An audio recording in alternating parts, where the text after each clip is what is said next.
Il est 8h39 sur studiocalita.com. Nous sommes en ligne avec le Rav Chaim Amselev, Rav Amselem Bokertov. Bokertov, Daniel.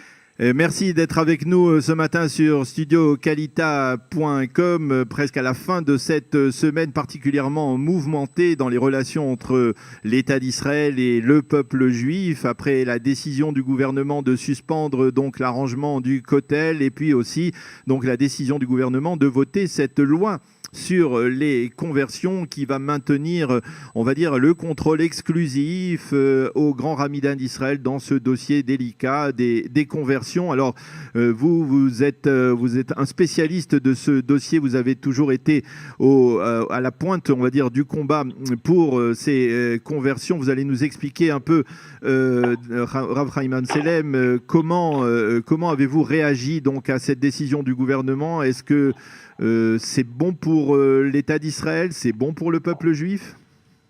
Non, cette décision est un danger, un grave danger pour le peuple juif, bien sûr pour l'État d'Israël, bien sûr pour les guérim, ceux qui veulent rentrer dans le peuple d'Israël, et surtout sur Zera Israël, sur ceux qui sont déjà du naissance d'Israël. Ça veut dire que leurs parents, leur père est juif et leur mère est non juive. Halachiquement, ils ne sont non juifs, mais ils se sentent juifs, ils grandissent ou ils vivent dans une ambiance juive.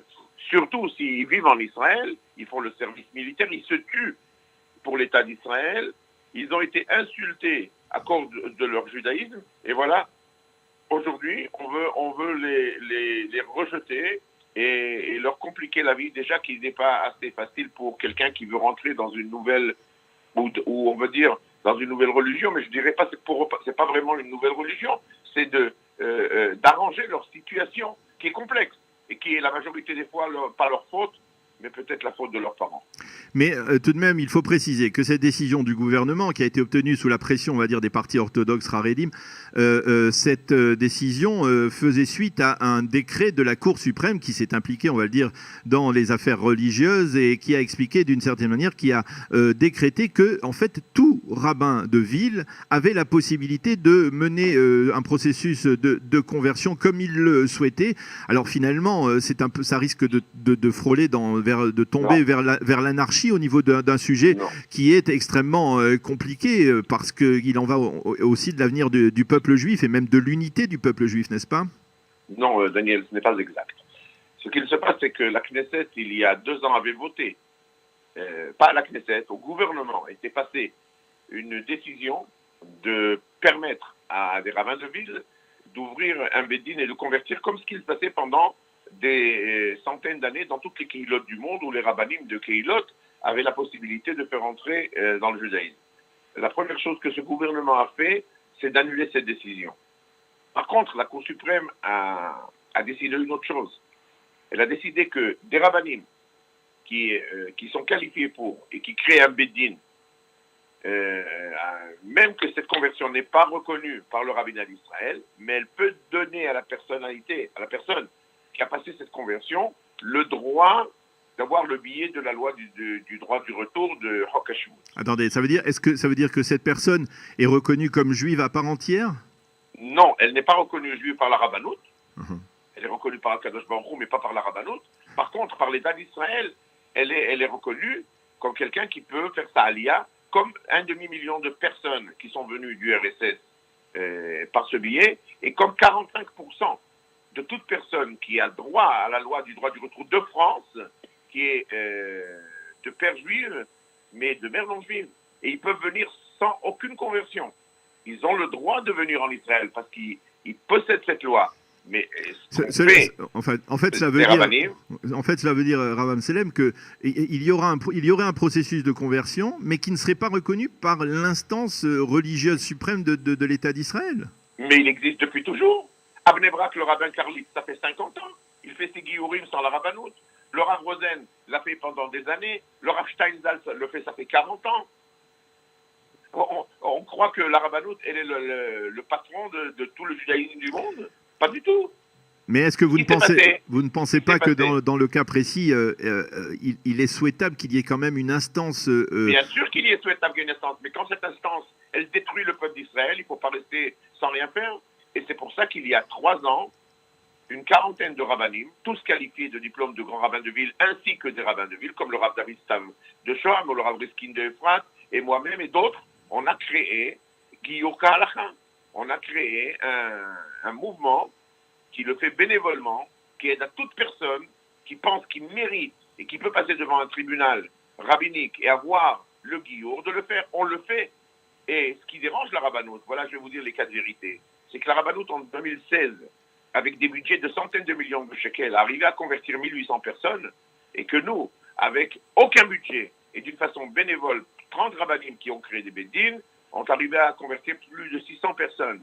Voilà le problème. Le problème, c'est des jobs, le problème, c'est de l'argent, le problème, c'est le pouvoir, mais tout ça ne nous intéresse pas. Ce qui nous intéresse, c'est que, en ce moment, cette politique, qui n'est pas la politique des rabbins qu'on avait avant, qui n'est pas la politique des rabbins séfarades, qui n'est pas la politique des rabbins du Maroc ou d'Algérie ou de Tunisie, qui est une politique lituanienne, extrémiste, qui est en train de causer du mal au peuple d'Israël.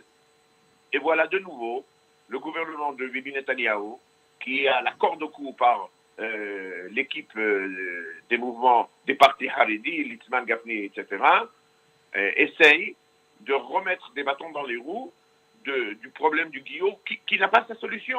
Il n'a pas sa solution. Pourquoi? Parce qu'on a un rabbinat antisioniste. Pourquoi il n'a pas sa solution? Parce qu'on a un rabbinat qui a changé son image. Oui. Avant, c'était différent. Et là, vous dites, par exemple, c'est vrai que c'est difficile de les cataloguer, mais par exemple, le rabbin David Low, qui est le grand rabbin, qui est le grand rabbin ashkénazi d'Israël, vous le cataloguez dans le monde haredi antisioniste? Toute personne qu'il ne dit pas d'une façon claire et ouverte que ceux qui étudient la Torah doivent étudier, mais tout le reste doivent aller au service militaire et servir l'État d'Israël, et n'est pas un sioniste. Il peut jouer tout le jeu qu'il veut. Il faut dire les 4 vérités. Sioniste, c'est servir le peuple d'Israël, c'est servir l'État d'Israël. Mais alors regardez, je me mets à la place d'une personne qui souhaite entamer sincèrement un processus de conversion. Elle va peut-être presque naturellement, parce que ce processus sera peut-être plus aisé, plus facile, moins fastidieux, se tourner vers votre association, d'accord? Et elle va être convertie, elle va se considérer comme juive à part entière, mais lorsque, eh bien, finalement, elle arrivera devant le grand rabbinat d'Israël, si par exemple ses enfants veulent après ensuite se marier et devant le grand rabbinat d'Israël, reconnu par le grand rabbinat d'Israël, eh bien, ils auront des problèmes. Mais vous n'êtes pas au courant que 33% de la population israélienne juive de père et de mère ne veulent pas se présenter devant un rabbinat d'Israël. Ils ne veulent pas, mais ils se présentent tout de même parce que la tradition le veut. Ils sont dégoûtés par ce qui se passe ici. Alors aujourd'hui, des personnes qui sont sincères et qui n'ont pas de solution, je mets un point, qui n'ont pas d'autre option, qu'ils ne veulent pas rester de cette façon, qu'ils ne veulent pas se marier juif avec une fille non juive ou l'inverse. Nous, on leur donne la solution. On ne le fait pas parce qu'on veut le faire. On le fait parce qu'on est obligé de le faire. On le fait parce que cette situation est impossible. Parce qu'aujourd'hui, c'est le désastre qui se passe en Israël, qu'on a 450 000 personnes qui sont israéliennes, qui font le service militaire, qui veulent pratiquer la Torah, comme tous les gens qui pratiquent la Torah en Israël, comme tous les traditionnels, qui ont fait leur mila, qui veulent respecter tout ce qu'il faut respecter, mais la rabbanout, avec une méthode lituanienne, ashkénaze, et non séparade, et je mets le trait de nouveau, il y avait des grands rabbins en Israël qui avaient une façon de traiter la halakha dans la conversion différente. C'était les rabbanim sfarad, ceux qui sont montés, qui ont quitté. C'est le Ben Zion, Meir Hay Uziel, qui était le Rishon LeZion et le grand rabbin d'Israël, qui a laissé des piskei halachot, que c'est lui qui a fondé la rabbanout harashite. Malheureusement, tous ces rabbins n'en sont plus là. Alors, est-ce que finalement, il n'y avait pas une possibilité de former un front commun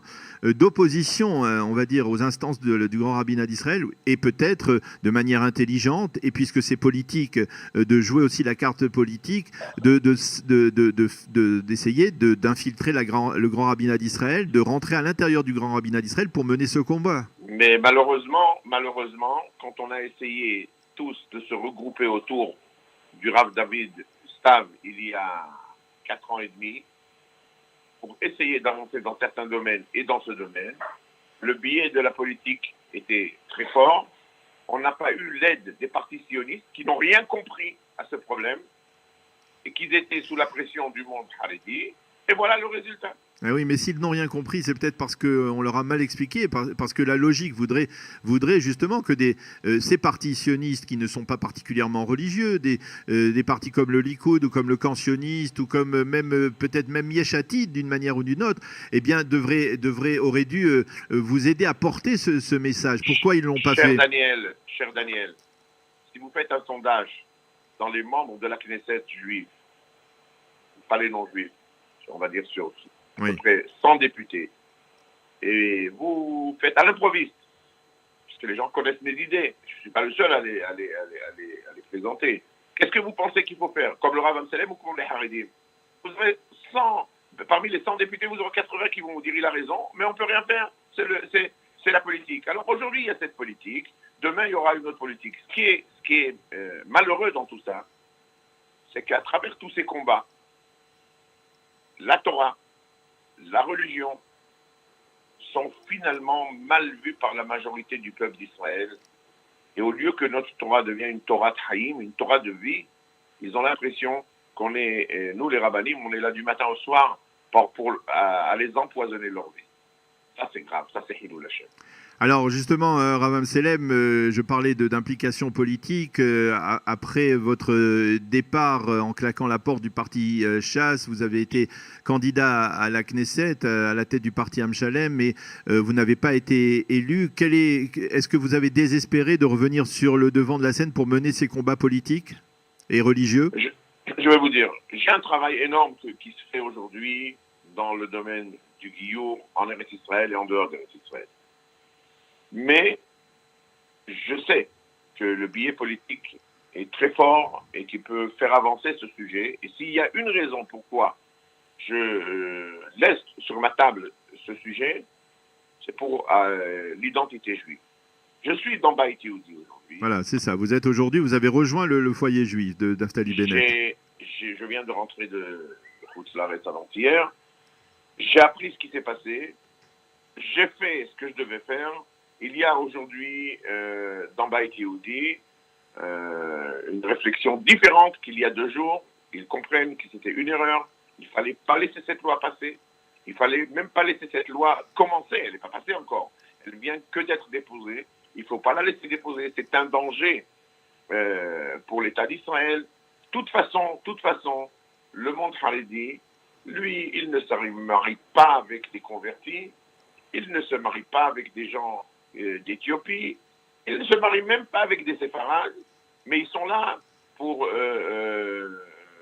faire leur loi pour tout le peuple d'Israël. Et le peuple d'Israël n'aime pas ça.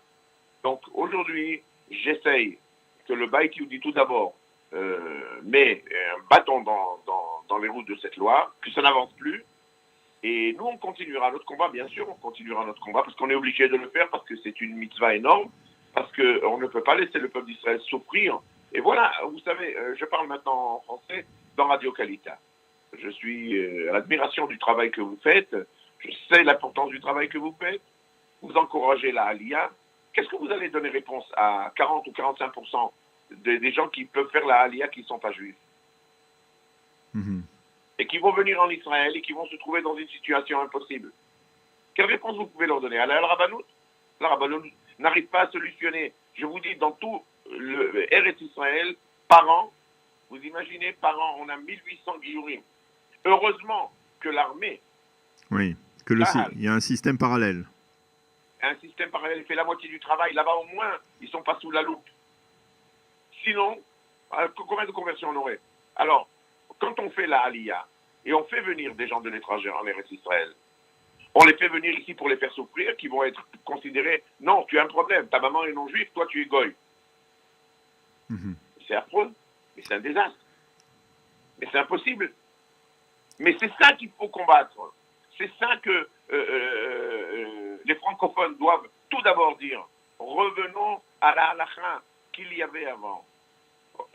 donnons une solution halachique à ces problèmes et ne laissons pas des dizaines de milliers de personnes dans une situation impossible. Eh bien, Rav Chaim Amselem, merci d'avoir été avec nous ce matin, de nous avoir fait partager votre position sur ce dossier délicat, douloureux des conversions après la décision du Conseil des ministres de dimanche de maintenir ou en tout cas d'accorder l'exclusivité des conversions au grand rabbinat d'Israël. Merci d'avoir été avec nous et nous espérons vous retrouver très prochainement également sur les ondes de studiokalita.com. Be'atzlacha, shalom. Shalom, shalom, à bientôt. À bientôt.